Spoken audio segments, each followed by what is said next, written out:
apat na extensors, di ba? Apat na extensors, then the rest, flexors na yon and chuchu.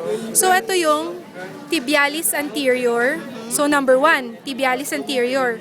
Number 2, this is the extensor digitorum longus. Dahil meron tayo dito, diba, kanina, meron tayong sa likod na flexor digitorum longus, syempre hindi siya papatalo. Meron din ditong extensor digitorum longus. Etong maliit na to, ito yung extensor hallucis longus.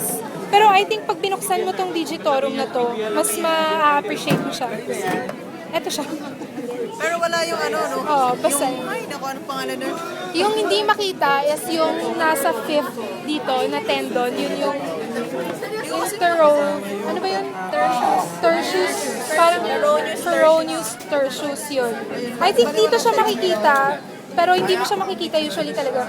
Basta fifth tendon, wala dito. Wala siya dito, guys. Ano to ulit? Ito yung peroneus muscle, Included siya sa posterior? lateral. Yung anterior, apat lang. Okay. Diba? Ito, lateral na to. Yung lateral, parang dalawa lang sila. Peroneus muscle, brevis, tsaka longus, tsaka brevis. Yun lang sila. Tsaka ito na. Yun lang po. Thank you. Thank you.